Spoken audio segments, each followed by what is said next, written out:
Te he llamado por tu nombre, Cristian Gálvez. Capítulo 54. Año 72 después de Cristo. 3832 del calendario judío. 825 del calendario romano. Roma.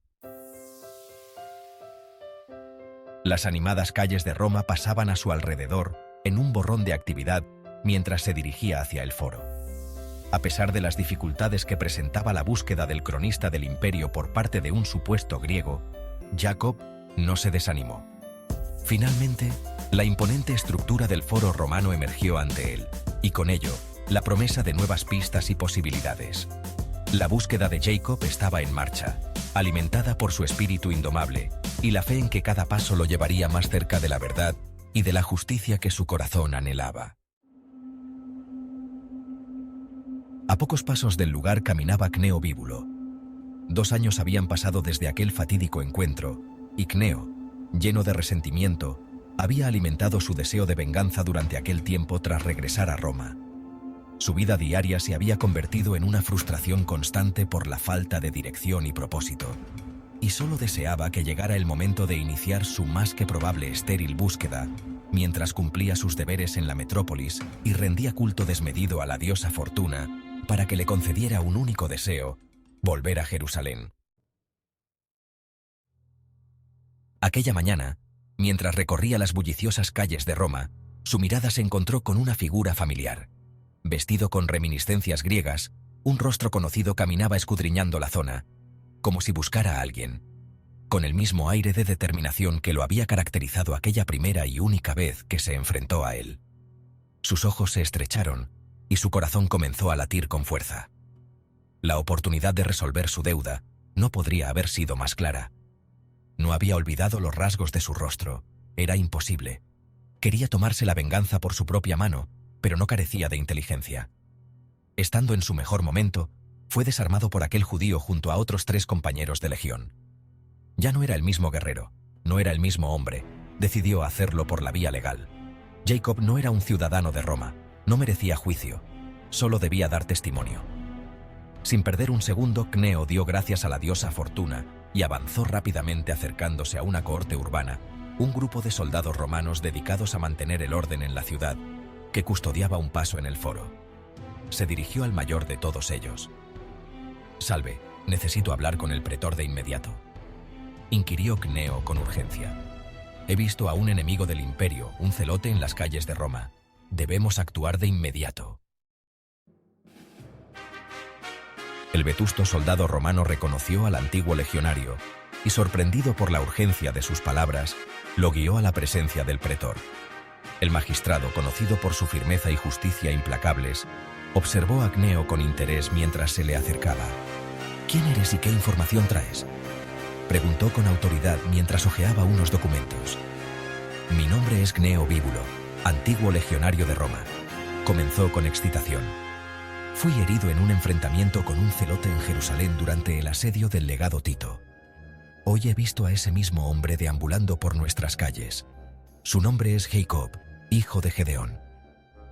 «¿Tienes pruebas de tu militancia?», preguntó el pretor. Cneo quedó aturdido por la pregunta. No sabía qué contestar ni cómo demostrar su lealtad a Roma. Comenzó a sudar. 15 Apolinaris. Cneo se giró sorprendido. El centurión le había reconocido. Con una mirada agradeció su intervención. El pretor le interrogó con la mirada exigiendo una explicación. «También fui legionario en la Quinice Apolinaris, señor. Cumplí los 25 años al servicio de la legión tras la conquista de Jerusalén y me retiré el año pasado. Vendí los terrenos, ahorré los estercios y decidí continuar haciendo lo que más me apasiona: estar al servicio de Roma. No tengo ningún interés en liderar una granja». El pretor se levantó.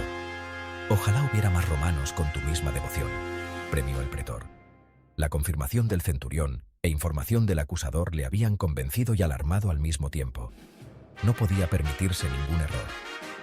«Un celote. ¿Estás seguro de lo que dices, Cneo? La acusación que traes es grave y no tomamos a la ligera las denuncias falsas», recordó el pretor. «Es él, estoy seguro», insistió Cneo. «Nunca olvidaría su rostro o la manera en que me desarmó. Esta es mi oportunidad de redimirme ante el imperio». Debemos capturarlo antes de que sea demasiado tarde. El pretor, viendo la convicción y la seguridad en la historia de Cneo, amparada por la breve declaración del centurión, decidió actuar rápidamente. Emitió órdenes para la rápida captura de Jacob. La cohorte urbana fue desplegada, y cada esquina y callejón fueron vigilados con detenimiento, mientras buscaban al hombre denunciado, cercando el foro romano.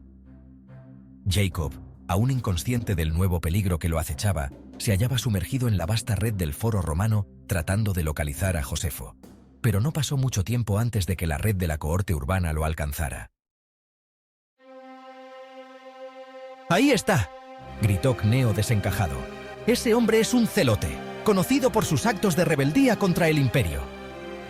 Jacob, descolocado, percibió el peligro e intentó mezclarse hábilmente con la multitud, pero sus esfuerzos fueron en vano. La patrulla romana le acorraló rápidamente, creando una barrera imposible de cruzar. Cneo se abrió paso entre ellos, con una mirada llena de odio en su rostro. «Dicen que escapaste de Jerusalén», pronunció el soldado veterano. «No hay escapatoria esta vez. Jacob, hijo de Gedeón, ya has causado demasiado alboroto. ¿Sabes qué te espera ahora?» Cercado por todas partes, Jacob no tuvo otra opción que someterse. Se mantuvo en pie con una dignidad impresionante a pesar de que lamentaba no haber llegado a tiempo a localizar al cronista romano. El más joven e impulsivo de los romanos le empujó y Jacob cayó al suelo. Acto seguido, otro soldado le amordazó. Jacob se encontraba de rodillas en el suelo, con las manos atadas y la cohorte urbana al completo a su alrededor. En medio de todo el alboroto, Cneo se jactó de la hazaña recordando sus tiempos de hombría y soberbia. «¡Hemos capturado a un celote!», gritó en mitad del foro. «Un asesino de niños, violador de mujeres y enemigo del imperio». A su alrededor, las mujeres se llevaban las manos a la cabeza por el miedo provocado por tales acusaciones. Otros concurrentes mantenían la misma mirada fría que poseían los verdugos, como si trataran de dejar claro que Roma no iba a mostrar piedad alguna. Al fin y al cabo, aquel criminal había sido capturado.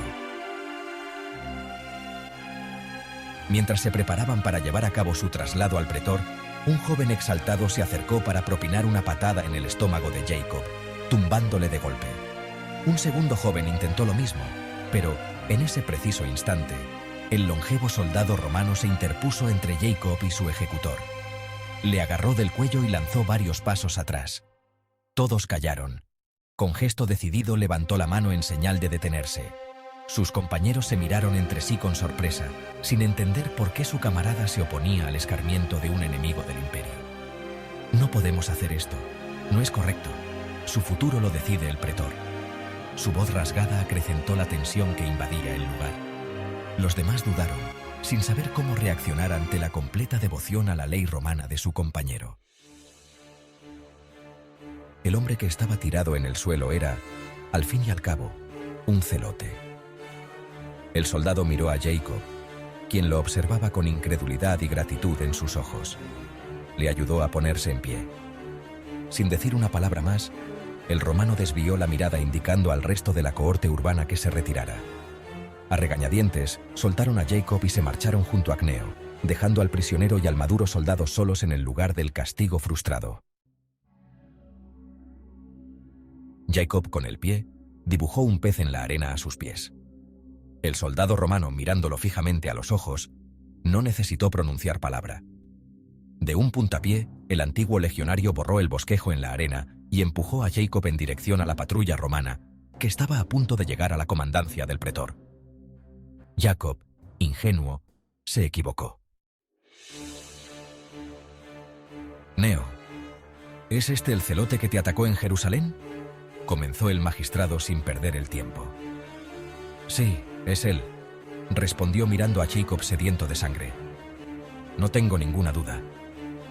De nuevo frente al pretor con el acusado ya presente, Cneo hizo una declaración detallada de su enfrentamiento anterior y de la pérdida que había sufrido. «Este hombre es un peligro para el orden y la paz de Roma. Permitid que su castigo sirva de ejemplo para todos aquellos que se atrevan a desafiar la autoridad del imperio». Su testimonio, lleno de fervor y amargura, no dejó ninguna duda en la mente del pretor sobre la rebelión de Jacob. El antiguo celote le miró con compasión, a pesar de que su recuerdo estuviera teñido de sangre. El magistrado romano, observando a Jacob con una mezcla de desconfianza y malos presagios, interrogó al acusado con la frialdad característica de la justicia romana. «¿Qué haces en Roma?» «Busco a un amigo», contestó sin más Jacob. «¿Qué amigo?», insistió el pretor. «Uno de hace mucho tiempo». El pretor comenzó a perder la paciencia. «Jacob, se te acusa de ser un celote. Por Júpiter, ¿qué hace un celote en Roma?». La agresividad del pretor iba increciendo. «Buscar a un amigo», insistió Jacob. «¿Ese amigo es celote?». La conversación subió de tono. «No, no lo es. Ni yo tampoco, ya no». El pretor sospechaba que aquel interrogatorio no le llevaría a ninguna parte. Decidió acelerar el proceso. «Jacob, no solo se te acusa de ser un celote, sino también de atacar a un legionario romano», pronunció el pretor con frialdad. «¿Qué tienes que decir en tu defensa?». Jacob, levantando la mirada con una calma que solo la convicción más profunda puede otorgar, se dirigió al antiguo legionario. «Me alegro de que sigas con vida, Cneo Bíbulo». Cneo lo interpretó como una ofensa. «Me alegro de verdad». «¡Escoria!», gritó el antiguo legionario que se abalanzó sobre él. El vetusto y experimentado soldado fue el que frenó en seco la acometida de Cneo. Se puso delante de Jacob, y Cneo, tan experimentado como el propio miembro de la cohorte urbana, se estrelló contra su armadura y cayó al suelo. 2 años sin ejercicio físico, y el vino le habían desmejorado. «¡Basta!», gritó el pretor que, impaciente por dar resolución a la disputa, repitió de nuevo. «¿Qué tienes que decir en tu defensa?». Jacob miró al pretor, respiró profundamente y con calma confesó decidido: «No reniego de mis acciones del pasado. Si bien es verdad que dejé la lucha armada hace tiempo, si haber luchado por la justicia y la verdad y defender a ciudadanos inocentes en tiempo de guerra es sinónimo de culpabilidad, entonces soy culpable y no me arrepiento de mis actos. Si mi destino es ser juzgado aquí, entonces aceptaré lo que venga». El pretor le miró sorprendido, tratando de dilucidar si las palabras de aquel hombre estaban impregnadas de soberbia o de serenidad. Los miembros de la cohorte urbana fruncieron el ceño, dubitativos. Cneo sonrió con desfachatez. Jacob miró hacia arriba, siendo consciente de que su camino llegaba a su fin. Aún así, no flaqueó. Recordó las palabras de Lucas. «Estoy donde tengo que estar». Cerró los ojos. Estaba seguro de que Abba tenía un plan.